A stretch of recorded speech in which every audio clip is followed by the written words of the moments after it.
Este é o blog Civil Imobiliário. E no vídeo de hoje eu tenho a enorme satisfação de entrevistar o meu amigo, professor Romeu Amaral, advogado, mestre pela Universidade de São Paulo em Direito Comercial, professor do INSPER. E a gente vai tratar de um tema bastante relevante, que é sobre securitização. Em primeiro lugar, professor Romeu, obrigado por estar aqui com a gente para ser entrevistado pelo nosso blog. Alexandre, é um prazer esse convite que você me fez para falar no blog e agradeço aqui essa oportunidade de falar pela primeira vez no blog de Direito Civil Imobiliário. Professor Romeu, queria nos tratar um pouquinho a respeito de securitização, que é algo que vem crescendo bastante no direito imobiliário, bastante específico da sua área, que é o direito societário. Como é que funciona essa securitização e se isso já está disponível, se isso já está positivado no nosso direito? Sim, a securitização de recebíveis é um instituto que foi positivado por meio da Lei 9.514 de 1997, né, inclusive, e que permite a emissão de certificados de recebíveis imobiliário, tanto por meio de oferta privada como por meio de oferta pública, e no caso de oferta pública é regulada pela instrução CVM 414. Perfeito. E como funciona na prática isso? Ou seja, eu tenho um determinado empreendedor, ele pretende erigir um edifício, uma edificação, mas ele vai receber ao longo de muitos anos. A ideia aqui que é de securitizar, antecipar os recebíveis para poder utilizar esse crédito em outras obras, em outros investimentos. Como na prática isso funciona?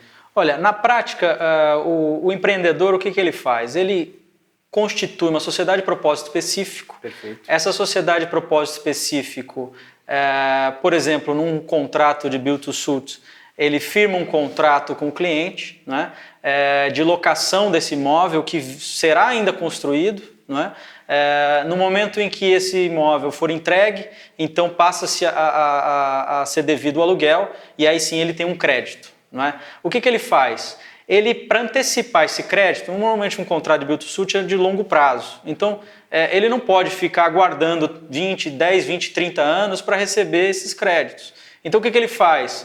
Ele cede esse direito de crédito a uma securitizadora. Não é? A companhia securitizadora, ela também é uma companhia regulada, não é? Pela lei, e só determinados tipos de sociedade podem ser securitizadora.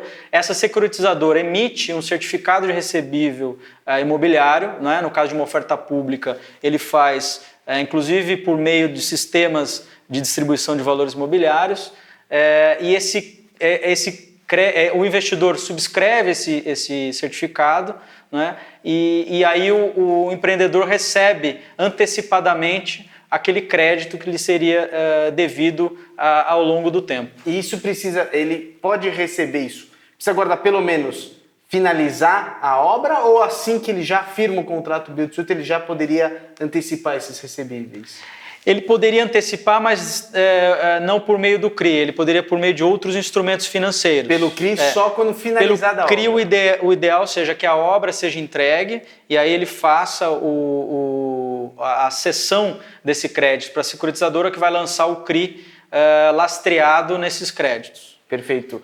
E para o investidor, quais são os benefícios, eventualmente, de quem quer investir na aquisição de CRIs, por exemplo? O CRI é um valor mobiliário, né, que tem a sua remuneração atrelada ao contrato, obviamente, de aluguel, né, ou do contrato de build to suit.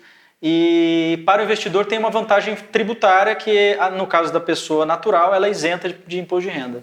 Você tem verificado na sua atuação, as empresas têm realizado com mais frequência essa sessão, ou seja, de securitizar os empreendimentos? As empresas têm antecipado os recebíveis com maior frequência? Sim, essa é uma operação que vem crescendo muito, não é?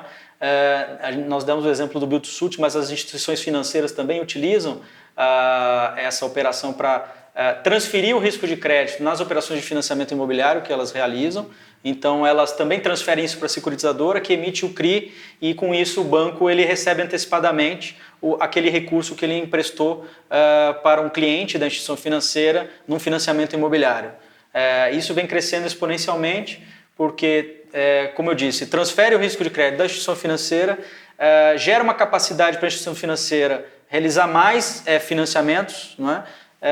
Então isso e nós sabemos que há nesse segmento uma certa restrição de crédito, então com isso facilita muito mais a captação de recursos para que possa ser tanto o banco emprestar para o seu cliente como para os empreendedores executarem as obras ou empreendimentos que estão aí no pipeline. Para o empreendedor, então, essa antecipação, ele pode utilizar desse crédito para construir outras obras, ou seja, ele não fica imobilizado com aquele capital naquele empreendimento, dependendo de todo o recebimento ao longo de vários anos. Ele já realiza uma determinada obra, firma um contrato, recebe esses valores e já pode utilizar em outros empreendimentos e assim sucessivamente. Exatamente. Inclusive, ele poderia, para financiar a construção, firmar um contrato de empréstimo com uma instituição financeira e, ao momento da entrega do empreendimento, ele cede o crédito do contrato de build-to-suit ou de aluguel para uma securitizadora.